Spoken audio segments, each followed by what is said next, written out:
Continuemos recordando lo que trataron en el programa anterior. ¿Quién desea comentarnos al respecto? Yo, profesor, formulamos preguntas y la hipótesis de indagación sobre el impacto del uso del plástico. ¡Qué interesante! ¿Qué más nos puedes comentar, Jesús?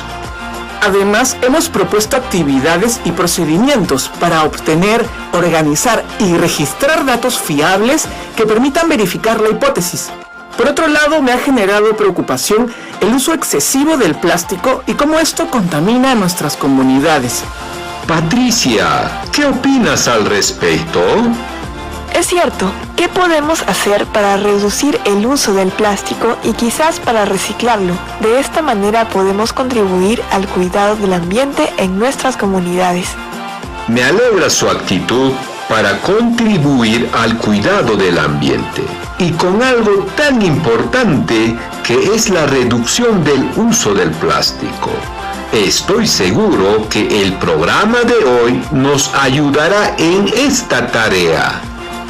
¿Cómo se llama el programa de hoy? Establecemos relaciones entre magnitudes para reciclar el plástico en nuestras comunidades rurales. Continuamos con el segundo bloque del programa. Para ello pedimos a los estudiantes del quinto grado que sintonizan el programa tener a la mano la ficha de autoaprendizaje de Matemática 5 y todos sus materiales de estudio. ¿Estamos listos? Sí, estoy lista y muy animada para convertirme en una promotora ambiental. Igual yo, y tengo todo lo necesario para trabajar. ¡Excelente! Para ello vamos a iniciar analizando el siguiente caso. El incremento del uso y desecho del plástico en nuestras comunidades rurales cada vez es mayor. Hoy en día las vemos en nuestros ríos, sembríos, corrales, campos, casas, parques, etc. Frente a esta problemática se presentan muchas iniciativas, como la de los estudiantes de la Universidad Nacional Pedro Ruiz Gallo de Lambayeque, quienes presentaron un proyecto para la construcción de viviendas económicas y ecoamigables, con ladrillos hechos a base de botellas de plástico. Mencionaron que para un ladrillo de 20 centímetros de largo por 15 de ancho y 12 centímetros de alto, se necesita aproximadamente unas 500 botellas plásticas que podrían ser mezcladas con sus tapas. ¡Wow! ¡Qué buena idea! Y muy creativa. Nunca imaginé una casa hecha con botellas de plástico. Así es.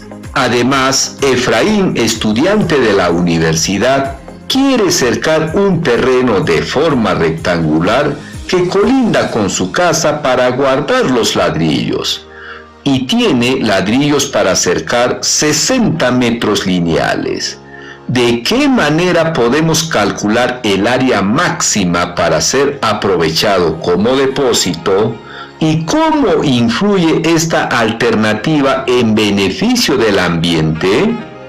Repito, Efraín, estudiante de la universidad, quiere cercar un terreno de forma rectangular que colinda con su casa para almacenar los ladrillos. Y tiene ladrillos para cercar 60 metros lineales. ¿De qué manera podemos calcular el área máxima para ser aprovechado como depósito? ¿Y cómo influye esta alternativa en beneficio del ambiente? Qué interesante saber que para fabricar un ladrillo se necesitan 500 botellas de plástico. Es una iniciativa muy creativa que nos permite reciclar las botellas que la gente desecha por muchos lugares. ¿De qué manera podemos ayudar a Efraín con este depósito? Creo que primero debemos comprender los datos del problema para realizar los cálculos. ¿Qué opinas, Jesús? Claro, revisando mis anotaciones puedo verificar que Efraín es estudiante de la Universidad Pedro Ruiz Gallo de Lambayeque y tiene un terreno de forma rectangular que quiere cercar para guardar los ladrillos de plástico que fabrican. Además tiene ladrillos para cercar 60 metros lineales. Esto nos quiere decir que el perímetro será 60 metros. Vamos bien. Una pregunta que nos puede ayudar en este análisis es: ¿qué nos quiere decir que el terreno colinda con su casa? Ese término no lo recuerdo. ¿Y tú, Pati? Colinda, ¿no es cuando el terreno está pegado a la casa? Es correcto, Patricia. ¿Y qué sucede en este caso con el perímetro para cercar? Ahora comprendo. Entonces el terreno solo tiene 3 lados para cercar. Pero Jesús, si el terreno es rectangular y no triángulo, entonces el perímetro tiene 4 lados. ¡Qué interesante diálogo! Seguramente los estudiantes que sintonizan el programa tienen la respuesta. ¿Qué le puedes responder a Patricia, Jesús? Como el terreno colinda con la casa de Efraín, entonces nos permite aprovechar la pared de la casa. Es por ello que solo nos quedarían 3 lados del rectángulo para cercar. Ah, ya, ahora comprendo. Gracias, Jesús. ¡Excelente! Con los datos comprendidos podemos continuar respondiendo. ¿Cuál es el problema que tiene Jesús? Quiere cercar un terreno de forma rectangular, pero con la condición que tenga la mayor área. Esa parte no me queda clara. Gracias, Patricia. ¿Qué nos puedes decir al respecto, Jesús? Y ustedes también, estudiantes del 5º grado que sintonizan el programa. Nos piden hallar el área. Como es un rectángulo es fácil. Sabemos que su área es el producto del largo por el ancho. Sí, pero solo tenemos como dato los 60 metros que se quieren cercar y ese dato no es ni el perímetro. Tienes razón, Pati. Es un problema complicado. Comprendo que tiene complejidad. Para ayudar podemos responder la siguiente pregunta. ¿Cómo son los lados del rectángulo? Esa pregunta es muy fácil. Sabemos que en un rectángulo los lados paralelos tienen la misma medida. Buena, Pati. Me dio una idea tu respuesta. Entonces, como no sabemos cuánto mide el ancho del rectángulo, lo puedo expresar como una variable x y el largo por una y. Claro, además, como solo tenemos 3 lados para cercar, entonces puedo afirmar que el tercer lado es igual a 60 menos 2x. No comprendo. ¿Por qué dices que el tercer lado mide 60 menos 2x? Te explico, y quizás los amigos y amigas de la promoción que nos escuchan tienen esa misma duda. Veamos, si el ancho del rectángulo mide x, entonces tenemos 2 anchos que miden x más x, es igual a 2x. Y como el total del cerco es 60 metros, entonces el tercer lado serán los 60 metros menos los 2x. Gracias, Pati. Ahora sí me quedó claro. Excelente explicación, Patricia. Ahora, ¿de qué manera podemos determinar el área máxima? Eso sí es fácil. Como dije, el área del rectángulo es el largo por el ancho. Como el ancho mide x y el largo mide 60 menos 2x, entonces el área se obtiene multiplicando 60 menos 2x por x. Tienes razón, Jesús, pero ¿cómo determinar el área del rectángulo con esa expresión? ¿Qué opinas, Jesús? Bueno, para multiplicar x por 60 menos 2x, podemos aplicar la propiedad distributiva de la siguiente manera. X por 60 resulta 60x, menos x por 2x resulta 2x al cuadrado. Por lo tanto, x por 60 menos 2x es igual a 60x menos 2x al cuadrado. ¡Excelente!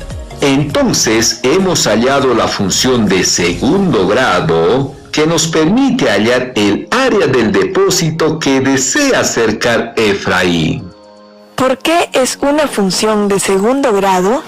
Vamos a responder tu pregunta, Patricia. Para ello, escuchemos primero la respuesta de Jesús.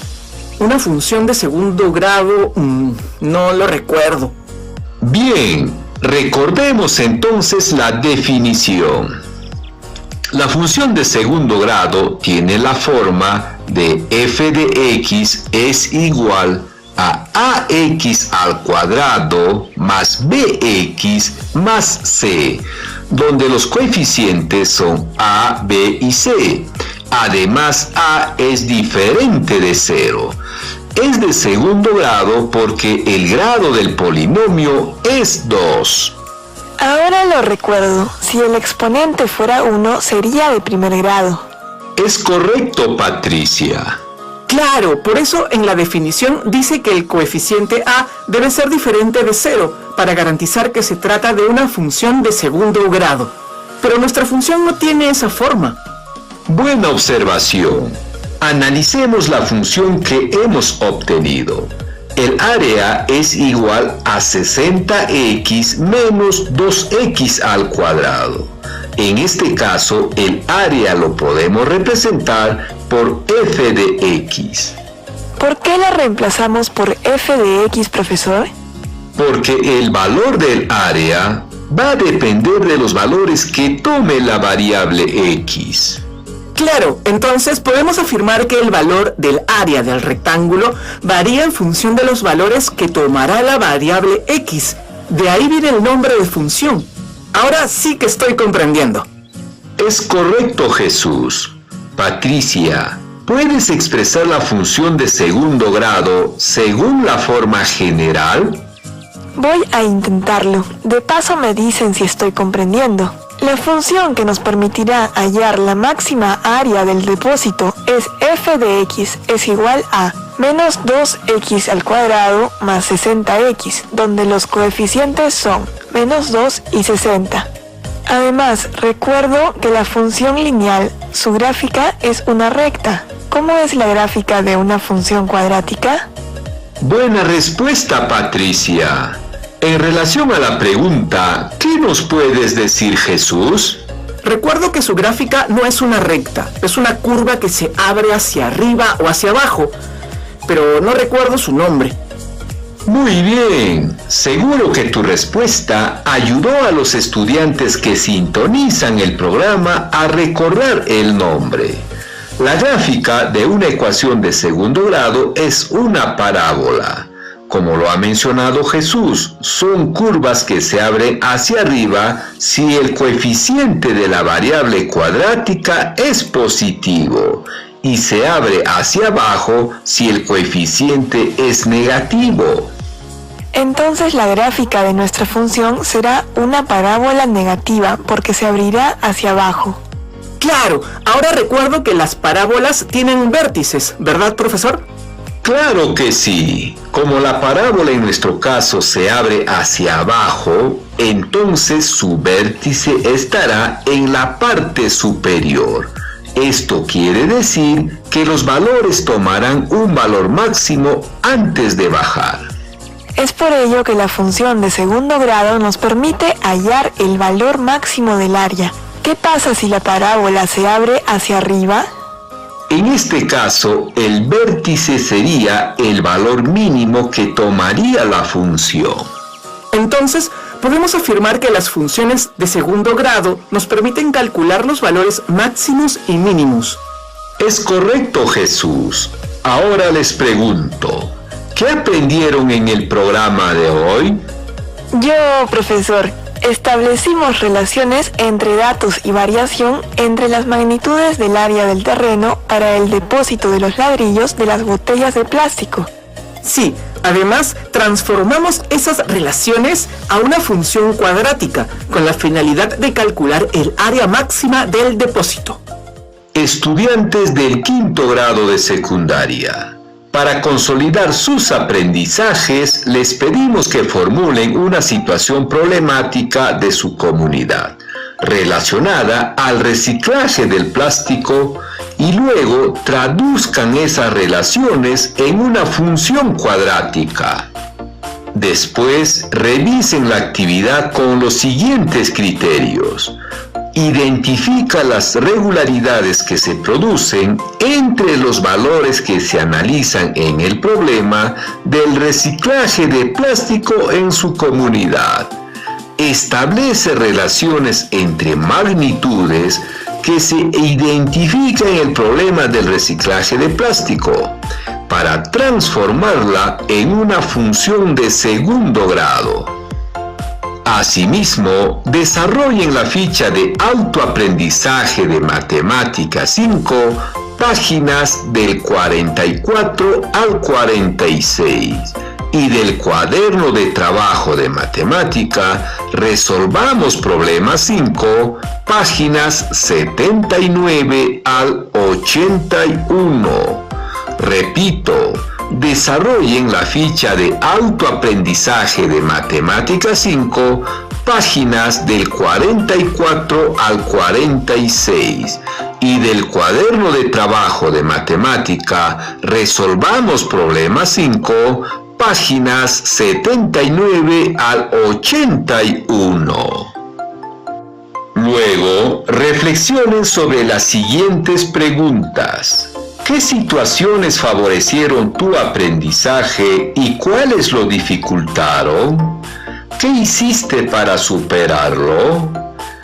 Estamos llegando al final de nuestro programa. Unas palabras de despedida, Patricia y Jesús. Fue un programa divertido. No se olviden de cumplir con las actividades. Si necesitan ayuda, comuníquense con su profesor o profesora. Estoy segura que les ayudarán con mucho agrado. De igual manera, nos encontramos en el siguiente programa.